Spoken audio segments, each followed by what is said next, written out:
예, 안녕하십니까. IBM 보안기술팀 리더를 맡고 있는 박형근 차장입니다. 오늘은 마지막으로 제3학 최신 IT 기술에 따른 보안 동향에 대해서 설명을 드리도록 하겠습니다. 순서는 이제 첫 번째로 이제 클라우드 컴퓨팅 보안, 두 번째로 모바일 보안, 다음에 세 번째로 빅데이터와 보안에 대해서 설명을 드리도록 하겠습니다. 클라우드 컴퓨팅에 대해서는 굉장히 많은 매체에서 설명을 하고 소개를 해왔기 때문에 중복되는 감이 없지 않아 있지만 혹시 또 모르시는 분들이 계실지도 모르기 때문에 간단하게 개념에 대해서 소개를 드리도록 하겠습니다. 클라우드 컴퓨팅이라고 하는 거는 몇 가지 컨셉으로 구성이 되어 있습니다. 그래서 예를 들면 셀프 서비스가 이제 가능한 그런 컴퓨터 인프라, 그 다음에 여러 가지 고도의 표준화가 되어 있는 그런 컴퓨터 인프라다. 그 다음에 기본적으로 가상화 기술을 활용을 해서 굉장히 이 컴퓨팅의 그 사용량, 유틸리티를 극대화시키는 컴퓨터 인프라다. 그 다음에 이제 굉장히 이제 큰 특징 중에 하나가 굉장히 유연한 이제 그런 미터링과 그다음에 그거에 따른 이제 그 가격 체계, 종량제를 이제 제공하고 있는 이제 그러한 이제 컴퓨터 자원이고요. 그 다음에 이제 굉장히 고도로 자동화되어 있어서 보통 클라우드 컴퓨팅을 이제 사용을 할 때 보면은 이제 종래는 이제 그 여러 어떤 공급 회사에서 영업사원이 이제 계약서를 들고 가서 제품을 소개하고 계약을 하게 되면 이제 계약서를 주고받고 하는 여러 가지 이제 그런 절차들이 있게 되는데요. 보통 이제 퍼블릭 클라우드 같은 경우에는 그런 계약 어떤 사람이 관련되는 게 아니라 인터넷상에서 이제 사용자, 고객이 어떤 그런 가입 약관을 보고 약관이 이제 적합하다 싶으면 인터넷을 통해서 계약을 하고 계약을 한 그 사항들이 바로바로 수시간, 짧게는 수분, 수초 이내에 반영이 돼서 사용자가 즉시로 이 서비스를 사용할 수 있도록 하는 그러한 인프라를 보통 클라우드 컴퓨팅이라고 얘기를 하고 있습니다. 그 다음에 사용량은 이제 그 굉장히 세밀하게 여러 가지 형태로 측정이 돼서 이제 사용함 쓴 만큼 이렇게 가격을 지불할 수 있는 그런 비즈니스 모델을 제공을 하고 있습니다. 그래서 클라우드 컴퓨팅은 전반적으로 이제 특징을 보면 이제 사용자가 직접적으로 뭔가 액션을 할 수 있는 셀프 서비스가 굉장히 많이 발달이 되어 있고요. 이제 그렇게 하기 위해서는 이제 고도로 운영부터 시작해서 인프라 자체가 표준화되어 있고 가상화되어 있는 그런 환경에서 이제 운영이 되고 있고요. 그 다음에 종량제, 그 다음에 자동화, 이런 특징을 가진 인프라가 이제 클라우드 컴퓨팅이라고 하겠습니다. 그래서 클라우드 컴퓨팅의 서비스 모델을 보면요, 이제 크게 보통 한 4가지 정도 그 서비스 모델을 얘기를 하고 있습니다. 그래서 보면은 비즈니스 프로세스 에이즈 서비스, 그 다음에 소프트웨어 에이즈 서비스, 그 다음에 플랫폼 에이즈 서비스, 그 다음에 인프라 에이즈 서비스라고 해서 이제 인프라 자체를 아까 얘기했던 형태로 종량제 형태로 그 다음에 셀프 서비스를 수행을 하고 그 다음에 쓴 만큼 하는, 그러니까 인프라 자체 OS 아니면은 스토리지. 그래서 보통 이제 이 인프라 에이지 서비스에서 이제 파생된 걸 보면 이제 스토리지 에이지 서비스라든가 아니면 그 웹 호스팅 업체들이 이제 주로 하는 클라우드 모델이 그 인프라 에이지 서비스입니다. 이제 플랫폼 에이지 서비스 같은 경우는 이제 개발 환경 같은 것들은 이제 많이 얘기하고 있는데 이제 구글이나 이런 이제 파스 기반의 이제 서비스를 제공하는 업체들이 되겠고요. 그 다음에 이제 그 소프트웨어 에이지 서비스 같은 경우에는 이제 사스 모델에서 굉장히 많은 비즈니스 모델은 이제 보실 수가 있겠고요. 보통 대표적인 예를 많이 드는 게 세일즈포스닷컴 이런 데 쪽에서 이제 사스 비즈니스 모델 하고 있습니다. 그래서 파스는 이제 이 사스를 한 차원 더 올려서 이제 비즈니스 프로세스 레벨로 이제 서비스를 이제 하는, 그래서 구매라든가 아니면 배송이라든가 이런 특화된 그런 프로세스 레벨로 이제 쪼개져서 이제 그 부분에 대해서 서비스를 제공하는 이제 요런 것들까지 해서 크게 보면 4가지 정도 서비스를 얘기를 하고 있고요. 그 다음에 이제 서비스의 대상, 범위에 따라서 이제 어떤 그 닫혀진 그런 구성원들 간에 이제 클라우드를 쓸 때는 이제 프라이빗 클라우드라고 해서 이제 어떤 특정 기업 내에서의 클라우드 인프라 같은 경우는 이제 이런 형태를 많이 취하고 있고요. 그 다음에 이제 퍼블릭이라고 그래서 이제 그 일반 대중에 대해서 이제 클라우드 서비스 제공하는 경우는 이제 퍼블릭 클라우드라고 얘기를 하고 있습니다. 그다음에 이 둘 간에 혼용된 것들을 이제 하이브리드 형태의 클라우드라고 얘기하고 있고요. 그다음에 프라이빗은 프라이빗인데 이제 몇몇 회사, 예를 들면 이제 그 지주회사하고 그 밑에 그 여러 계열사 이런 그런 파트들이 프라이빗을 함께 구성하는 경우를 이제 좀 더 분류해서 커뮤니티 클라우드다라고 이렇게 구분을 더 하고 있습니다. 그래서 클라우드 형태는 서비스 모델로 보면 이렇게 네 가지 종류가 있고요. 서비스 범위, 범주에 따라서 한 네 가지 형태로 구분을 하고 있습니다.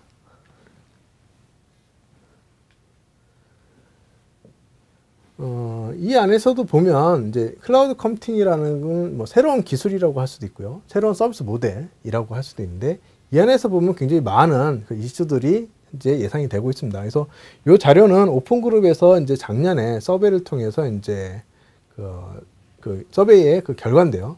보면은 이제 가장 우려점이 높은 요 사항이 이제 어떤 사항이냐면은 이제 여전히 이제 보안에 대해서 클라우드 환경에 대해서 우리가 굉장히 가장 많이 우려해야 될 사항은 보안이다. 보안이 클라우드에 있어서 굉장히 그 중요한 이슈 사항이라고 가장 많은 분들이 이제 답변을 해주셨고요.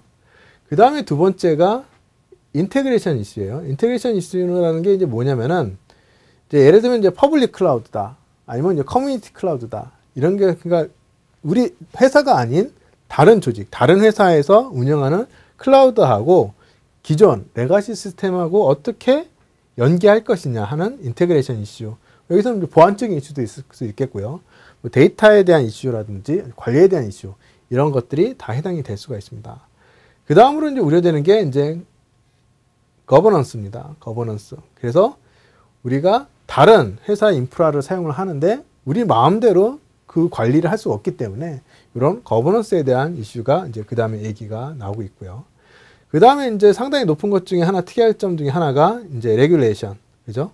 예를 들면 미국에 있는 클라우드 컴퓨팅 서비스를 사용할 때 과연 우리나라의 개인정보보호법이 적용이 될 것이냐 말 것이냐 하는 이제 그런 사항들. 그죠? 이제 이런 것들이 이제 굉장히 중요한 이슈 사항 중에 하나로 되어 있고요. 그 외에도 다른 많은 이슈 사항들이 있습니다. 그래서 이런 것들에 대해서 이제 그 가장 큰 우려 사항 중 하나가 보안이기 때문에 클라우드 얘기를 할 때 항상 가장 먼저 나오는 것 중에 하나가 이제 보안입니다. 그래서 클라우드에서의 보안 어떤 것들을 이제 고민해야 될지 보면은 이 클라우드 컴퓨팅의 보안을 얘기하기에 앞서 그 보안을 어떤 보안을 할 거냐 하는 것을 생각할 때 어떤 위험이 있느냐 이거부터 먼저 확인을 해야 되겠죠. 그래서 IBM은 그 클라우드 보안의 위험을 크게 5가지로 얘기를 하고 있습니다. 그래서 데이터 시큐리티, 그다음에 컨트롤, 그다음에 시큐리티 매니지먼트, 그다음에 그 릴라이어빌리티, 그다음에 컴플라이언스 이렇게 5가지로 이제 얘기를 하고 있고요. 데이터 시큐리티 같은 경우에는 이제 데이터 보안이 이제 무너질 수 있다. 즉 데이터가 임의 사용자에게 노출될 수 있다. 그래서 권한이 없는 노출이 증가할 수 있다라는 그 위협에 대해서 얘기를 하고 있고요. 그다음에 이제 통제 위험, 컨트롤에 대한 위험은 나의 정보가 어디에 있는지 또 어떻게 관리되고 있는지 이런 것들에 대해서 뭐 전적으로 클라우드 컴퓨팅 서비스하고 있는 그런 회사라든가 조직에 위임을 한 거기 때문에 이런 것들이 우리가 원하는 대로 하지 못할 위험이 있다라고 얘기를 하고 있습니다. 그 다음에 이제 보안 관리도 마찬가지고요. 보안 관리를 하기 위한 통제도 우리가 임의로 할 수 없기 때문에 이런 것들을 어떻게 강제할 수 있는 방법이 없는 것도 이제 이슈가 되고 있고요. 그 다음에 이제 가용성, 그죠? 특히 이제 클라우드 컴퓨팅 같은 경우는 앞서서 벌써 이제 그 장표에도 나와 있습니다만은 락인이라는 그런 문제점이 있습니다. 그래서 락인이라는 이제 문제점이 뭐냐면은 하나의 클라우드 컴퓨팅 서비스 제공하는 벤더에게 종속이 된다는 의미예요. 그러니까 클라우드 컴퓨팅을 제공하는 회사 간에 표준이 없기 때문에 예를 들면 제가 A라는 클라우드 컴퓨팅 업체에서 개발된 어떠한 그 솔루션이나 인프라를 B 클라우드 업체로 그대로 가져가서 사용하기가 어렵다는 거죠. 그렇기 때문에 이 가용성이라는 측면이 이슈가 될 수가 있습니다. 그래서 이 가용성을 유지하지 못한 그런 위험들 이런 것도 얘기할 수 있겠고요. 아까 얘기했다시피 어떤 그 외국 해외의 그런 클라우드 컴퓨팅 서비스 사용을 했을 때 국내의 개인정보 보호법에 대해서 이제 어떻게 할 거냐 하는 이제 컴플라이언스에 대한 이슈. 그래서 참고로 말씀을 드리면은 해외 그 데이터 센터, 해외 클라우드 컴퓨팅 서비스를 사용을 하더라도 정보 주체가 한국 사람이거나 정보를 이제 가공하는 사람, 운영하는 운영자가 한국 사람이거나 아니면 그 안에 데이터가 한국민의 데이터인 경우에는 개인정보보호법 적용을 받습니다. 그래서 이 컴플라이언스에 대한 준수도 굉장히 큰 이슈가 될 수가 있겠죠.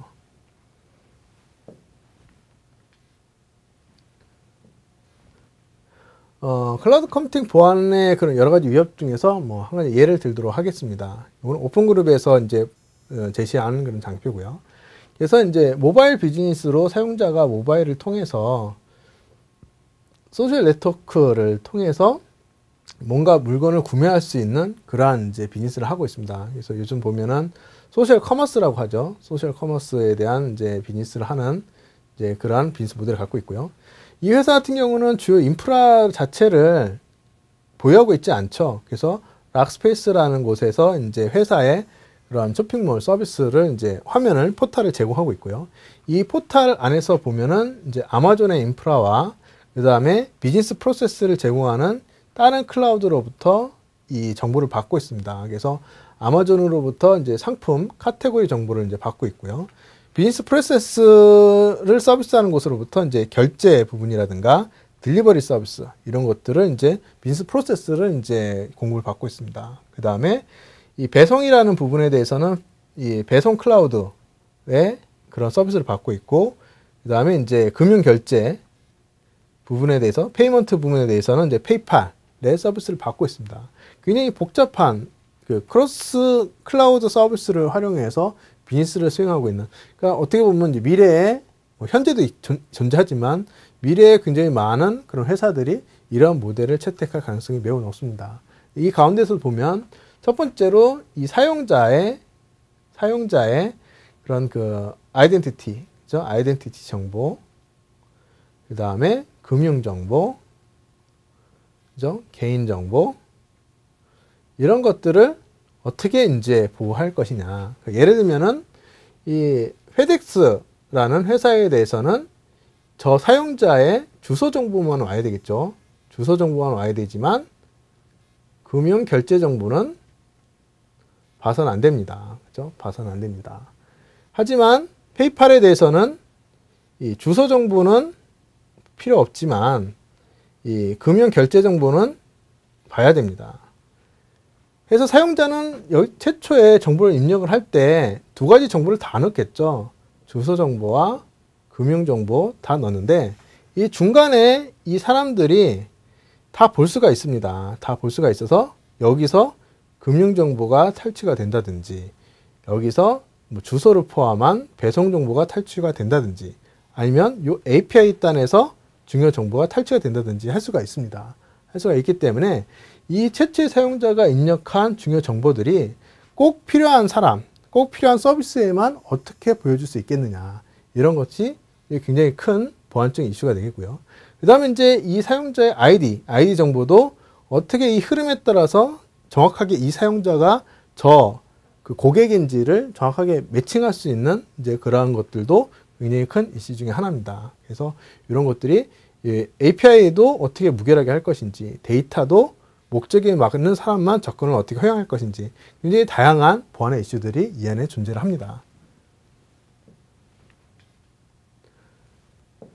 그럼 이제 이런 것들을 이제 어떻게 해결하느냐에 대한 이제 답을 이제 좀 드려야 될 것 같은데요. 굉장히 많은 이제 문제점들이 있는데, 그래서 IBM의 이제 클라우드 컴퓨팅 보안 아키텍처에서는 그런 것에 대해서 한 가지 원칙을 얘기를 합니다. 그래서 one size does not fit all 이라고 그래서 한 가지 것으로 모든 것을 다 해결하지 마라, 이러한 가이드라인을 제시를 하고 있습니다. 그래서 이 한 가지 것이라는 것은 하나의 보안 접근 방법이 되겠죠. 보안 접근 방법이 되겠고, 오히려 하는 거는 이제 클라우드 서비스, 클라우드 인프라, 뭐 어떤 것이든 다 해당됩니다. 그래서 하나의 보안 관점만 가지고 모든 클라우드에 적용해서 보지 말고 각각 클라우드 특성에 맞는, 거기에 맞는 보안을 설계하고 적용해야 된다는 겁니다. 그래서 여기서도 보면 IBM의 보안 철학이 이제 그대로 녹아져 있는데요.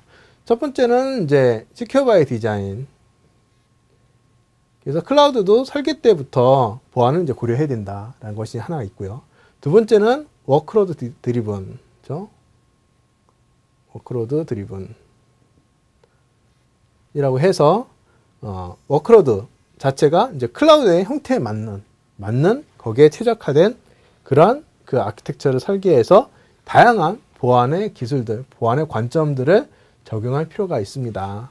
그래서 하나의 사이즈로 모든 것을 적용하려고 하지 마라 라는 것을 이제 얘기를 하고 있습니다.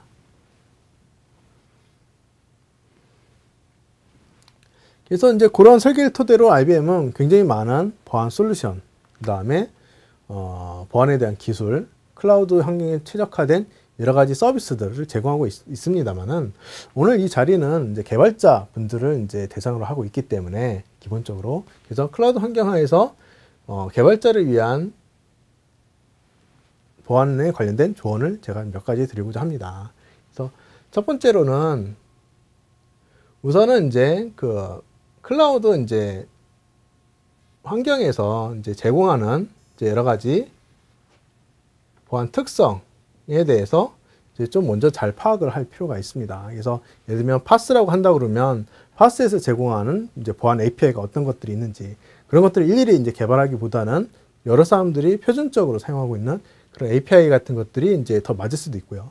또 업무 특성에 따라서는 그런 API보다는 스스로 개발한 API가 더 나을 수도 있습니다. 그래서 클라우드 환경하고 비즈니스 요구사항에 따라서 어떤 보안 특성이 있는지, 그 다음에 보안 요구사항이 있는지, 이런 것들을 파악을 해서 거기에 맞는 최적화된 이제 그런 개발, 그 다음에 최적화된 API를 선택해서 사용하는 것이 굉장히 많이 필요합니다.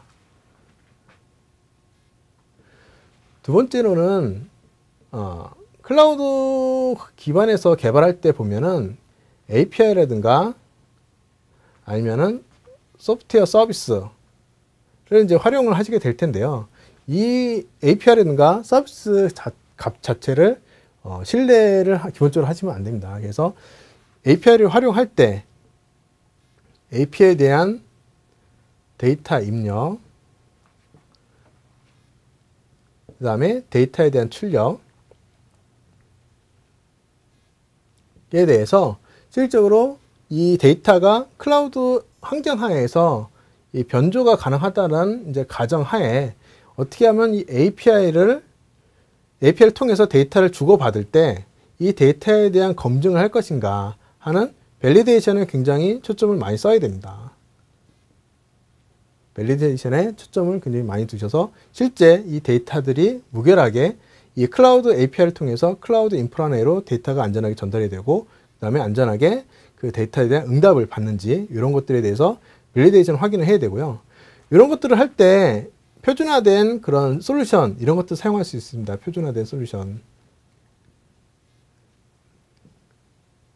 그래서 IBM 같은 경우에는 이제 캐스트 아이온이라는 이제 그런 제품군들이 실제 이런 클라우드 API나 서비스를 활용할 때 좀 더 보안적이고 안전하고 그 다음에 이미 이제 프리빌트된 형태로 데이터를 주고받을 수 있도록 하는 서비스를 이미 제공하고 있습니다. 그래서 이제 이런 솔루션들을 이제 활용을 하시게 되면은 좀 더 안전하게 이제 개발을 하실 수 있을 것 같고요. 만약에 이제 이런 솔루션에 의하지 않더라 하더라도 기본적으로 인풋 값에 대한 그다음에 이제 아웃풋에 대한 이제 밸리데이션은 이제 반드시 꼭 하셔야 됩니다. 세 번째는 클라우드 API나 서비스를 이용을 할 때, 이용에 대해서 이 감사, 오딧 데이터를 어떻게 확보하고 어떻게 생성할 것이냐, 여기에 굉장히 많이 이제 관심을 둬야 됩니다.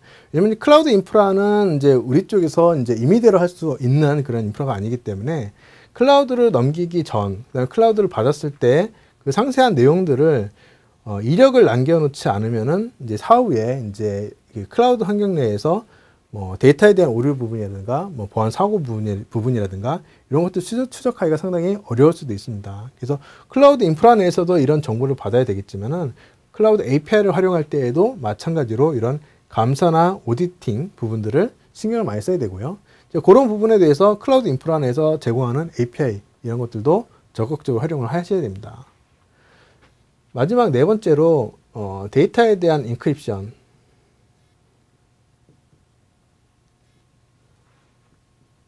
부분은 이제 상당히 이제 신경을 많이 쓰셔야 되고요. 데이터에 대한 인크립션은 데이터 전달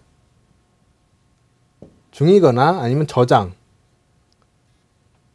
아니면 처리, 이 세 가지 구간에 대해서 모두 다 신경 써서 데이터에 대한 인크립션을 하셔야 됩니다.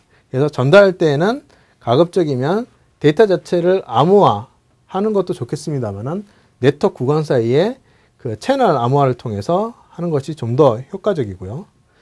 그 다음에 저장할 때에는 기본적으로 그 클라우드 환경에 내에서 이제 저장을 한다고 그러면은 데이터 자체에 대한 인크립션을 생각을 하셔야 됩니다. 데이터 자체에 대한 인크립션을 고민을 하셔야 되고요. 처리 중간에 대해서는 이제 처리하는 프로세스 진입하기 이전에 복구하고 처리한 이후에 나올 때 다시 암호화하는 이러한 프로세스를 이제 갖추는 것이 좀 더 안전하게 이 클라우드 컴퓨팅 환경 하에서 좀 더 안전한 그런 그 어플리케이션 개발할 때 몇 가지 팁이 됩니다. 그래서 한 4가지 정도 팁에 대해서 말씀을 드렸고요. 다시 한번 정리를 드리면은 첫 번째로는 보안 특성, 업무 특성에 맞는 이제 보안을 고려하십시오. 두 번째는 이제 클라우드 API 서비스를 이제 사용할 때 데이터에 대한 밸리데이션, 인풋 데이터와 아웃풋 데이터의 그런 밸리데이션을 꼭 확인할 것. 그 다음에 세 번째는 오디팅, 감사에 대해서 어떻게 하면 로그를 남길 수 있는지 고민을 반드시 하셔야 되고요. 네 번째는 데이터에 대한 암호화, 데이터 전달간, 그 다음에 처리간, 그 다음 저장간의 데이터에 대한 암호화는 반드시 고려가 되어야 됩니다. 이 네 가지 것들만 조금 더 고민하시면은 클라우드 컴퓨팅 환경에서 이제 어플리케이션 개발할 때 굉장히 좋은 참고가 될 수 있을 것 같고요. 기본적으로 이제 클라우드 컴퓨팅 환경에서 이제 어플리케이션 개발은 이제 파스 이외에 뭐 인프라 서비스 같은 경우에는 이제 기업 내에서 SDLC, 그러니까 시큐어 디벨롭먼트 라이프 사이클이 그대로 적용할 수 있습니다. 그래서 계속 지속적으로 테스팅하고 그다음에 검증하고 이런 활동들도 이제 똑같이 수행할 수 있기 때문에 큰 의미로 보면은 이제 SDLC 범주 내에 클라우드 컴퓨팅 환경 내에서 이 SDLC를 어떻게 구현할 건지가 함께 고려가 되어야 될 것 같습니다.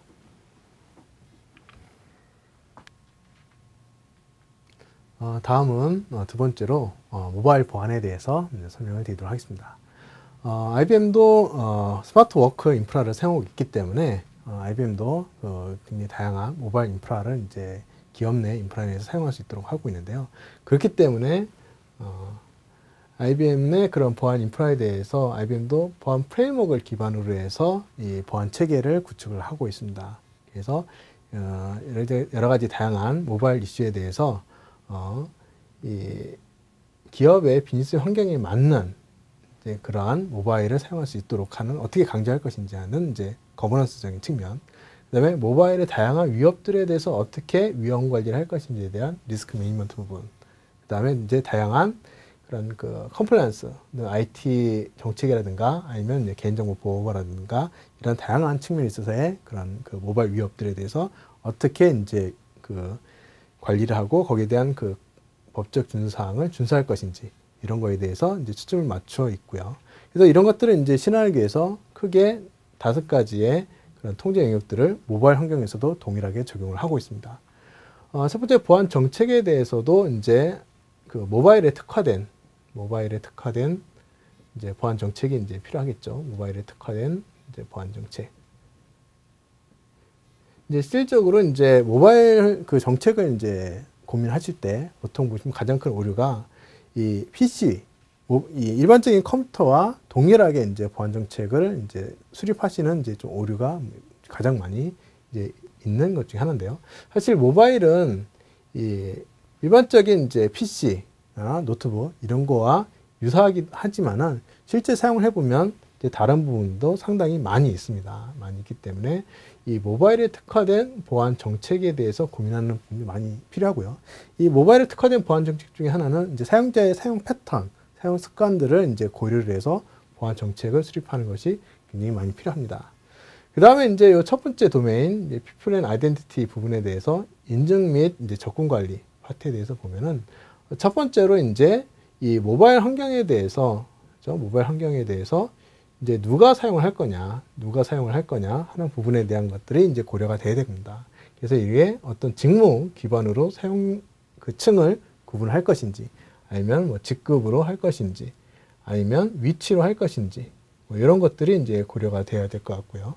IBM 같은 경우에는 이제 전사 그 임직원 모두가 이제 이 모바일 환경을 사용할 수 있도록 지금 정책이 되어 있습니다. 하지만 이제 실제 그 시작한 단계에 보면은 영업사원부터 먼저 이 모바일 환경을 사용을 하고 점차적으로 다른 직무나 다른 부서로 확대되는 이제 그런 그 단계적인 접근 방법을 취했었습니다. 두 번째는 이 모바일 환경에 있어서 이 데이터를 어느 수준, 아니면 어플리케이션, 서비스를 어느 수준까지 제공할 것이냐. 그래서 어떤 어플리케이션, 아니면 어떤 서비스에 대해서 제공할 것인지. 그래서 PC나 뭐 노트북 환경에서는 어디까지, 그 다음에 스마트폰에 대해서는 어디까지, 이러한 분류들이 이제 굉장히 많이 필요할 것 같고요. 여기에 따른 접근 관리가 이제 상당히 많이 필요합니다. 세 번째로는 이제 이 데이터 보안. 그죠? 두 번째죠. 두 번째로는 이제 데이터 보안에 대해서는 이제 기본적으로는 이 모바일 환경에 저장되어 있는 데이터는 이제 암호화 되겠죠. 뭐에 대한 데이터에 대한 암호화가 이제 굉장히 많이 필요하겠고요. 이제 암호화 이전에 이제 불필요한 그런 데이터, 뭐 개인정보라든지 기업 정보는 가급적이면은 이제 이 모바일 기기에 이제 저장하지 않는 게 바람직하겠죠. 그래서 모바일 환경에 있어서의 데이터에 대한 암호화 부분 이제 고려가 돼야 될 것 같고요. 그다음에 이제 어플리케이션 보안에 대해서는 이제 첫 번째로 이제 앱에 대한, 그러니까 오염되지 않은 악성적인 활동하지 않은 앱에 대해서 어떻게 이제 관리를 할 것이냐 하는 측면에 대해서 기업용 앱스토어를 이제 구현할 이제 필요성이 있습니다. IBM도 이제 IBM 전용 임직원을 위한 그런 앱스토어가 별도로 있고 서비스를 하고 있고요. 그래서 이 기업용 앱스토어를 통해서 이제 임직원이 악성 코드나 뭐 이런 것들이 오염되지 않는 검증된 그런 앱만을 이제 사용할 수 있도록 하는 것이 굉장히 많이 필요합니다.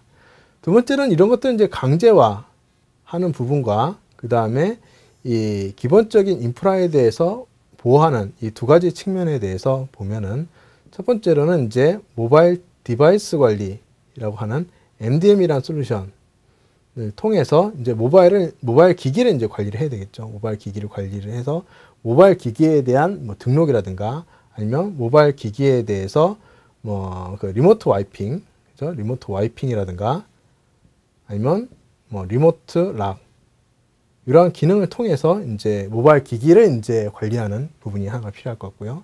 네, 모바일 기반의 이제 안티바이러스 이런 것들을 통해서 이제 오염된 앱이라든가 오염된 데이터 이런 것들에 대한 공격으로부터 이제 방어하는 이런 것들이 필요합니다. 그다음에 두 번째는 회사 네트워크 인프라에 대해서 이제 안전한 그런 그 접근 경로를 이제 제공해주기 위해서 이제 VPN, 그래서 모바일을 위한 VPN 환경을 이제 제공을 통해서 좀 더 안전하게 회사 내 인프라에 접근할 수 있도록 해주는 이런 것들이 이제 필요합니다. 물리적 보안은 이제 기본적으로 이제 사용자가 이제 이 모바일 디바이스를 분실하지 않도록 하는 것이 이제 굉장히 중요한데요. 이제 분실에 대해서 이제 하지 않도록 이제 교육하는 것. 사실 이제 교육이 이제 무슨 의미가 있느냐라고 이제 말씀하실지도 모르겠습니다만은 교육에 대한 효과는 간과되기 어려울 정도로 굉장히 중요합니다. 그래서 이 임직원에 대해서 이 물리적인 디바이스에 대해서 이제 분실하지 않도록 지속적으로 상기시키고 교육하고 이런 것들이 굉장히 많이 필요하고요. 그래서 이러한 각각의 그런 정책들이 기본적으로 IBM의 이제 보안 프레임워크를 이제 기반으로 해서 이제 IBM이 실제 사용하고 있는 이제 보안 정책들에 대해서 소개를 드린 거고요. 그 외에도 이 각각의 그 항목들에 맞는 여러 가지 다양한 보안 기술이나 보안 정책, 보안 프로세스 이런 것들을 이제 나름대로 이제 개발하고 구현해서 이제 적용할 수도 있습니다. 그래서 실제 이 모바일 보안을 고려하실 때 크게 이 5가지의 통제 영역과 그 다음에 어떠한 보안 정책을 가져갈 것이냐 이런 것들을 기반으로 해서 고민해 보신다면 좀 더 안전한 기업의 스마트 워크 환경을 구축하실 수 있을 거라고 생각을 합니다.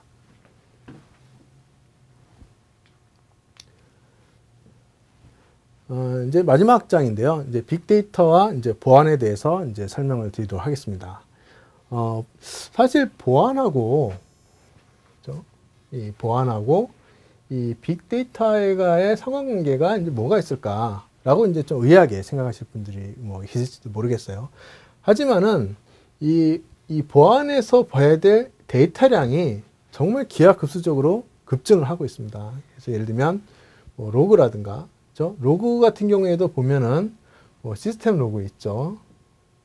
그다음에 뭐 네트워크 로그 있죠. 그다음에 이제 여러 가지 이제 보안 솔루션. 그래서 보안 솔루션이라고 그러면 이제 뭐 방화벽, IPS, 그렇죠? 등등의 이런 솔루션들, 뭐 AV, 뭐 안티바이러스 솔루션 이런 것들도 있고, 그 다음에 어플리케이션 로고들도 있습니다. 어플리케이션 로고. 그 다음에 이제 뭐 데이터베이스, 뭐 패키지, 굉장히 많은 전체 전사 인프라에 대해서 이 다양한 소스에 대해서 다양한 그런 이벤트들이 굉장히 많이 이제 발생을 하고 있습니다. 발생을 하고 있고, 이게 동일한 하나의 사건으로 인해서 발생된 케이스도 있고요. 아니면 여러 연관된 것들이 서로 영향을 주고받으면서 굉장히 다양한 로고들이 이제 발생하고 있습니다. 그래서 로고도 이제 그렇고요. 그 다음에 이제 뭐 ESM이라든가 이제 보안 관제 이쪽에서 보면은 또 이제 여러 가지 외부의 이제 침입이라든가 이제 소위 말하는 인시던트에 대한 그런 이벤트들이 이제 쭉 올라오겠죠. 그래서 이벤트들이 이제 굉장히 많이 발생을 할 수 있을 거고. 그 다음에 이제 이 여러 가지 이제 IT 정책, 그죠? 그 다음에 이제 보안 정책, 그 다음에 법규,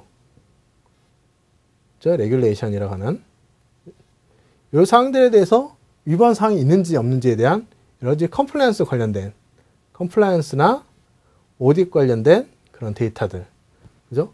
굉장히 많은 소스로부터 데이터들이 엄청나게 이제 증가를 하고 있습니다. 그뿐만이 아니라 뭐 예를 들면 뭐 출입 통제 로그라든지 통제 로그, 또 요즘에는 이제 디지털 서빌리언스라고 그래서 예를 들면 CCTV로부터 이제 오는 뭐 위치 정보,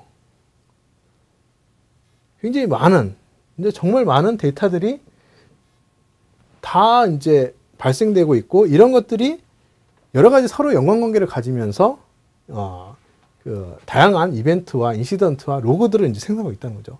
그래서 과연 이렇게 수없이 많은 소스와 수없이 많은 로그와 이벤트와 인시던트와 이 데이터들 가운데서 과연 어떠한 것들을 우리가 봐야 되느냐 하는 이 통찰을 갖기 위해서는 이 빅데이터들에 대해서 어떻게 분석하고 여기서 어떠한 인사이트를 우리가 얻어낼 수 있을 것이냐 하는 것이 굉장히 중요한 사항이고요. 그러한 인사이트들이 이제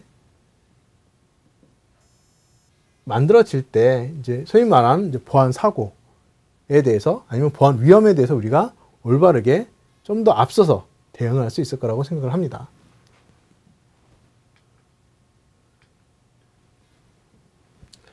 그래서 보면은 이제 exploit이라고 하는 이제 공격 지점에 대해서 보통 보면은 이 공격을 이제 받기 이전에는 이제 여러 가지 이제 기업 활동에서 보면은 이제 취약점들이 있고요. 취약점. 이 취약점에 대해서 이제 뭐 위험 관리를 한다든지 아니면 이제 정책에 대해서 컴플라이언스 관리를 한다든지 아니면 취약점에 대한 관리를 한다든지, 취약점 관리를 보통 보면 이제 패치 매니지먼트 이런 부분들이 되겠죠. 그 다음에 이제 구성 관리를 한다든지 구성에 대한 모니터링을 한다든지 이런 활동들이 이제 공격 이전에 이제 미리 예측을 하고 그 다음에 예방하는 이제 그런 활동이 됩니다. 근데 이제 한번 공격이 일어나면 그 다음부터는 어떤 활동들이 일어나면 이 공격을 이제 탐지하기 위해서 뭐 SIM이라든지 아니면 네트워크에 대한 그런 악의적인 행동을 탐지하는 이제 그러한 활동들, 그 다음에 로그 관리, 그 다음에 데이터에 대한 로스 캡처, 그 다음에 패킷에 대한 포렌식, 그 다음에 여러 가지 조치 사항들, 대시보드 이런 것들을 통해서 이제 이 공격에 대한 것들을 탐지를 해서 대응하는 사후 조치에 대한 사항들을 이제 하게 됩니다. 그래서 이 로그에 대한 로그나 이 관련된 기술들도 보면은 공격을 기점으로 해서 공격을 사전에 예방하는 활동, 그 다음에 사후에 탐지하거나 탐지해서 조치하는 활동, 이렇게 두 가지로 나눠볼 수가 있습니다. 실질적으로 인사이트에 대한 것도 가급적이면 이 공격에 대한 탐지보다도 공격을 어떻게 하면 예방할 수 있는지 이쪽에 초점을 맞춰줘서 인사이트를 이제 제공할 수 있도록 하는 것이 좀 더 중요하겠죠. 그래서 공격이 일어나기 이전보다 어떻게 하면은 공격에 대해서 미리 대응을 하고 실제 공격이 일어났다 하더라도 좀 더 빠르게 이거를 탐지할 수 있는 얼마나 빨리 이 시간을 줄일 수 있겠느냐 하는 부분에 대해서 이제 고민이 이제 해야 되는 부분이고요. 그 부분에 있어서 이제 이 빅데이터에 대한 분석 기술은 굉장히 보안에서 앞으로 필요한 기술이 됩니다. 그래서 이 빅데이터를 이제 분석할 때 이 기반 기술들을 보면은 좀 더 이제 지능화가 돼야 되겠죠. 굉장히 많은 데이터 중에 인사이트를 우리가 추출해내야 되기 때문에 지능화돼야 될 것 같고, 그다음에 좀 더 통합이 돼야 됩니다. 각각의 보안 기술, 인프라 이런 것들이 개별적으로 있는 게 아니라 한 번의 이벤트가 발생이 되면 그런 것들이 연관되어 있긴 하지만 자동적으로 수집되고 모니터링되고 그런 것들에 대한 여러 가지 상황들이 이 인테그리티 돼서 이제 누수가 없이 이런 것들이 하나의 인사이트를 제공할 수 있는 인텔리전스 된 환경, 이런 것들이 굉장히 앞으로 이제 필요하게 됩니다.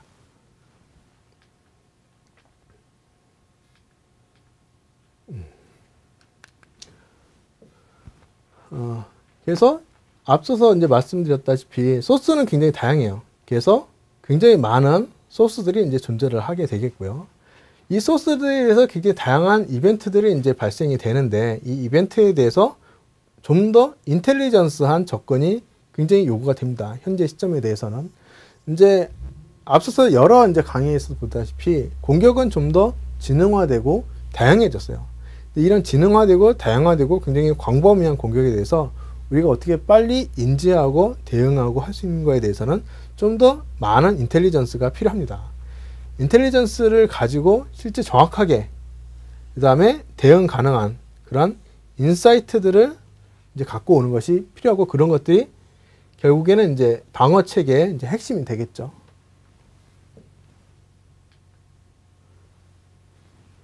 그래서 종래에는 굉장히 수동적이고 그 다음에 사후 대응적으로 이제 보안 인프라를 이제 구성했다고 하면은 향후에는 좀 더 자동화되고 좀 더 사전 예방적인, 그래서 결국에는 기본에서 성숙으로, 성숙에서 최적화로, 최적화에서 이제는 좀 더 앞선 차세대의 보안이라 할 수 있는 보안 인텔리전스를 제공하는 그런 환경으로 나아가야 합니다.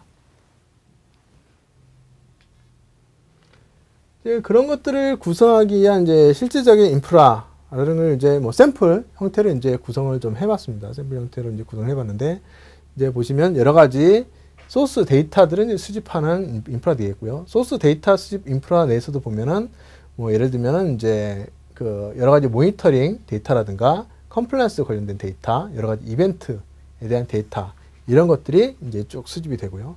수집된 데이터들은 이제 굉장히 큰 그 마스터 데이터 안에 이제 축적이 돼서 여기서 이제 여러 가지 인포메이션을 이제 관리를 하는 거죠. 인포메이션을 관리하는 영역이 있고요.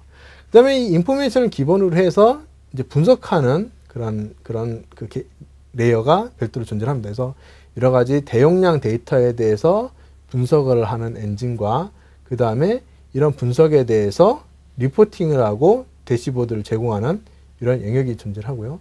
요 영역들을 중심으로 해서 결국에는 이제 여러 가지 오퍼레이셔널 리스크 매니지먼트라든가 아니면은 이제 IT에 대한 리스크 매니지먼트라든가 아니면 거버넌스나 컴플라이언스에 관련된 그런 매니지먼트를 수행할 수 있도록 하는 서포트하는 이제 보다 큰 그런 수준의 이제 그런 영역에 아니면 보다 한 단계 성숙된 그런 관리 체계로 이제 이 보안에 대한 수준을 끌어올릴 수가 있습니다. 그래서 이런 것들을 기반으로 해서 보안에 대한 인텔리전스를 실질적으로 보여줄 수 있는 이제 그런 환경으로 이제 옮겨가는 거고요. 이제 그런 것들을 통해서 굉장히 다양한 우리가 인사이트와 가시성을 확보할 수가 있습니다. 그래서 외부의 침입, 외부에 대한 공격, 외부에 대한 침입, 외부에 대한 공격들을 이제 기반으로 한 여러 가지 대시보드 화면이라든가, 그래서 실시간으로, 그죠? 당연히 실시간으로 이 보안에 대한 위협을 탐지하고 관리하는 대시보드라든가, 아니면은 이제 여러 가지 리스크에 대해서 KPI를 관리하는 뭐 이러한 대시보드라든가, 아니면은 이 컴플라이언스에 대해서 KCI를 관리하는 이제 그런 대시보드라든가 해서 종래 이제 보안이 단순히 이제 ESM, 그죠? ESM이라고 하는 보안 관제 영역이죠. 보안 관제라든가 아니면은 뭐 SIM이라고 해서 이제 그 여러 가지 보안 정책에 대한 보안 컴플라이언스에 대한 관리 수준이 현재 이제 보안 수준이라 한다 그러면은 향후에는 이제 좀 더 발전돼서 이 ESM과 SIM을 통합해서 이제 시큐리티 인텔리전스한 영역으로 좀 더 고도화시키고, 이 고도화된 정보들을 바탕으로 해서 결국에는 궁극적인 리스크 매니지먼트나 이 컴플라이언스 매니지먼트를 보여줄 수 있는 이런 환경으로 옮겨가는, 이게 이제 차세대의 이제 보안의 이제 로드맵이고요. 그 다음에 왜 보안 환경 하에서 이 빅데이터 분석이 필요한지에 대한 이유가 됩니다. 그래서 지금까지 해서 이제 최신 IT 기술 기반으로 보안 동향에 대해서 강의를 마치겠습니다. 고맙습니다.